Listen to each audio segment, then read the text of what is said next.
Welcome to the Journey Girl Magic Podcast. I am Nikita Burks-Hale, life coach and your personal journey guide. This podcast is for the wanderers, the doers, and action takers. I'm here to empower women and women of color to live their best lives by showing up, being vulnerable, practicing gratitude, being a badass, and most importantly, enjoying the ride. This imperfect podcast is for you as you live your life and become the best version of yourself. So let's journey together. Let's get started.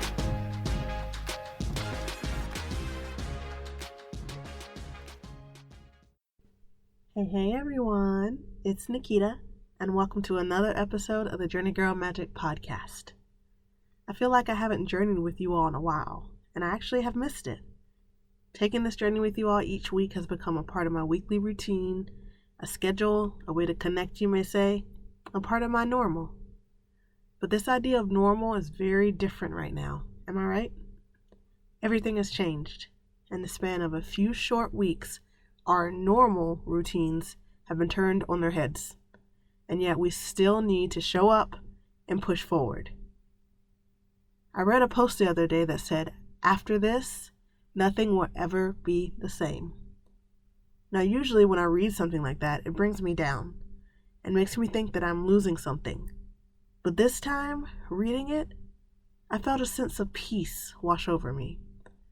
For the first time in a long time, my normal and structured reality has been turned on its head, and everything has the possibility of changing. Everything has the opportunity to change.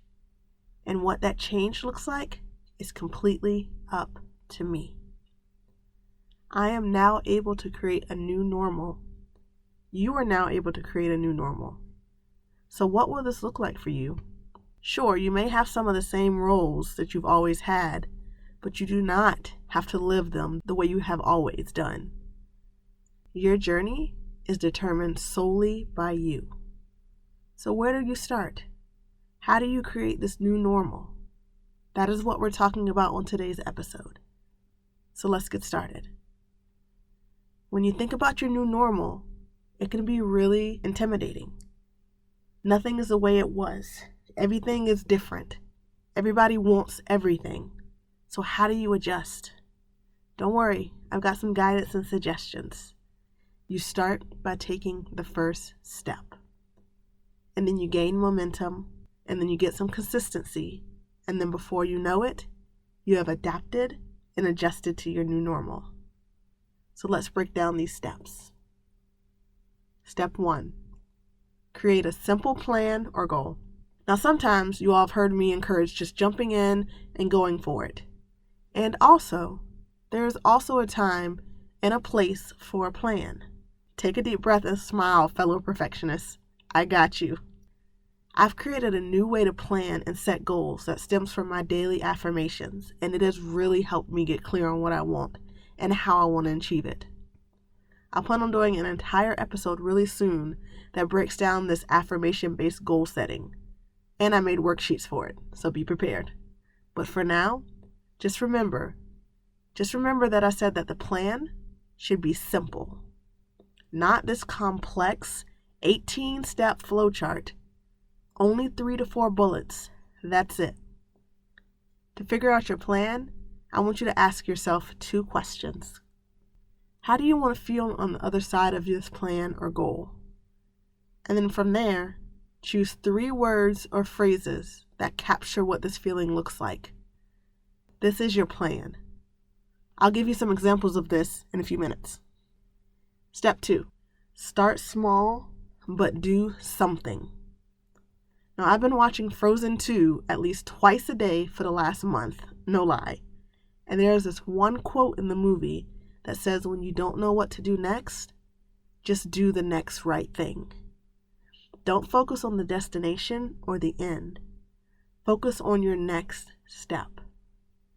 Now that you have a simple plan, take the next step.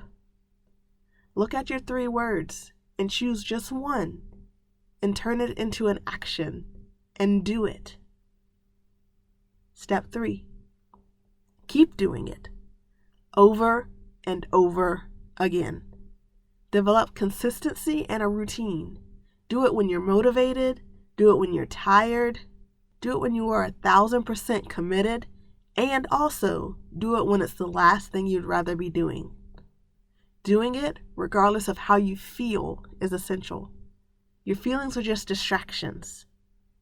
I'll say that again. Do it regardless of how you feel, because it is essential. Your feelings are just distractions.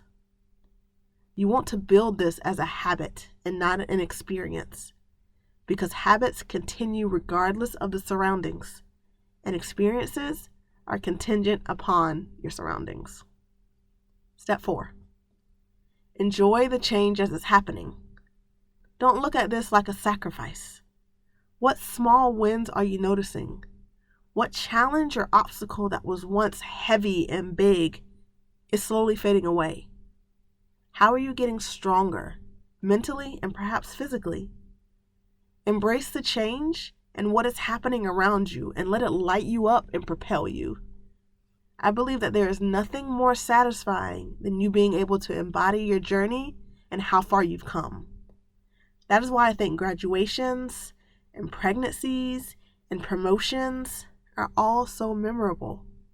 You're able to remember doing the work, accepting the challenges, struggling, and in the end, conquering. So those are those 4 steps. Creating a simple plan or goal, starting small but doing something, keep doing that something, and then enjoy the change as it's happening. So now, let's put this into practice and apply it to a real life example. Since I am working home right now for the foreseeable future, I have begun creating a new normal for myself. Now, I'm really fortunate right now because my son's daycare is still open to better serve the local community. So he still goes to daycare every day. And I have more space for myself and my needs. And this is exactly what I need right now, for me to focus on just me and what I need, because it's been way too long since I've done that. It's funny how things happen that way.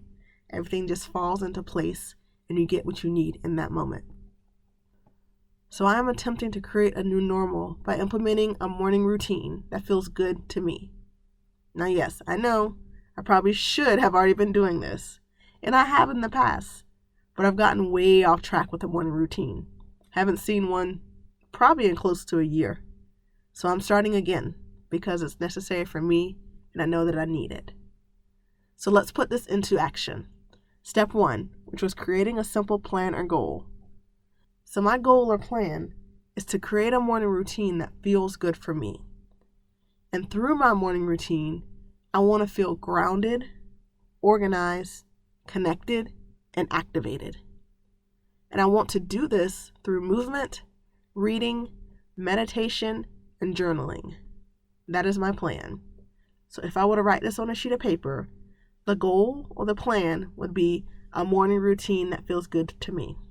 Now, the question I asked in the very beginning, which was, how do you want to feel on the other side of this plan or goal? That is where I want to feel grounded, organized, connected, and activated. And then finally, from that, choosing 3 words or phrases that capture that feeling of what that looks and feels like.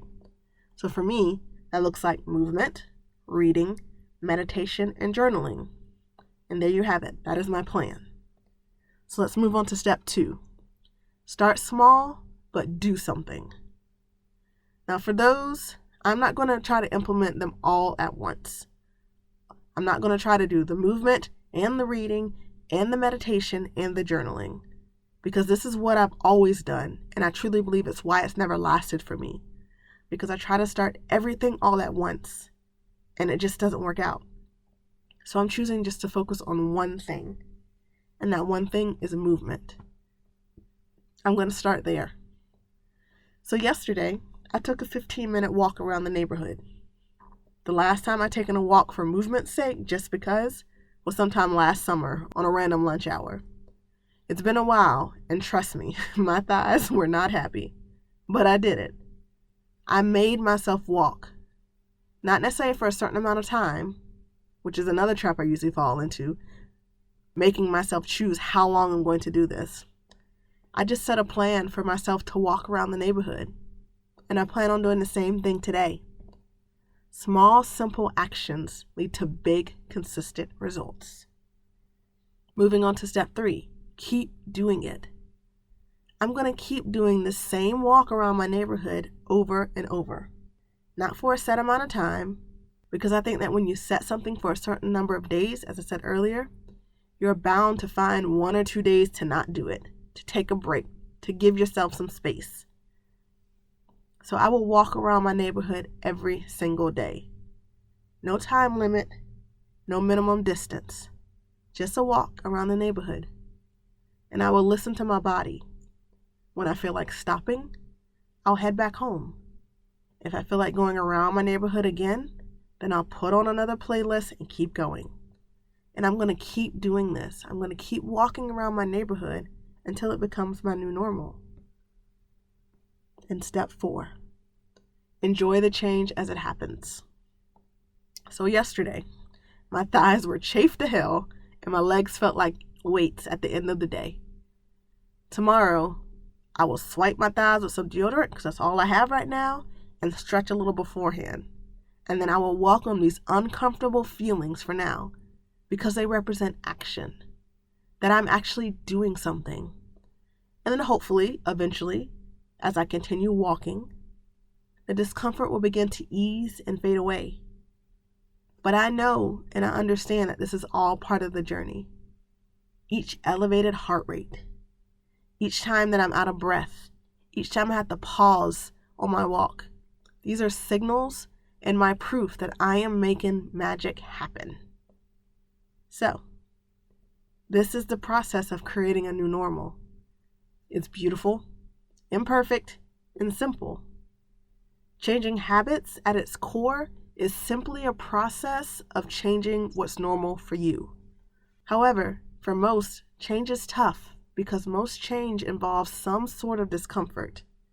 And most people don't like sitting in discomfort. It doesn't feel good. It's not supposed to. That's why it's not comfortable, to keep you moving and keep you going. But the initial catalyst of change and the discomfort of adjusting has already been done for us. That is one gift from this current situation. We have been thrown into our current reality. We have already had the Band-Aid ripped off. The initial shock is actually beginning to wear off.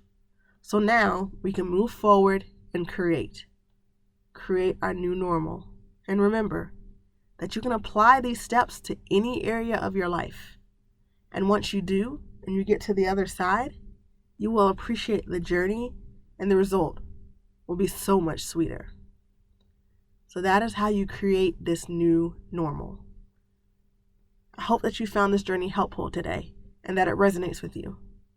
I'll post my process for creating my plan so that way you have a visual. And I'll make sure to post it in our free private Facebook group, Journey Girl Magic, which I'll link to in the show notes. So make sure that you join the group, you complete the worksheet, you do the work, and you share. This is how magic happens. And with that, until next week, happy journeying, y'all. Thank you for listening to today's podcast episode. I'm so appreciative and grateful for your time and your listening ear. Show notes for this episode can be found at journeygirlmagic.com/podcast and by clicking on today's episode. Also, please don't forget to subscribe to the Journey Girl Magic podcast to be the first to know when a new episode becomes available. You can also leave a review and let me know how this podcast is helping you on your journey. I read them all. I look forward to journeying with you next week.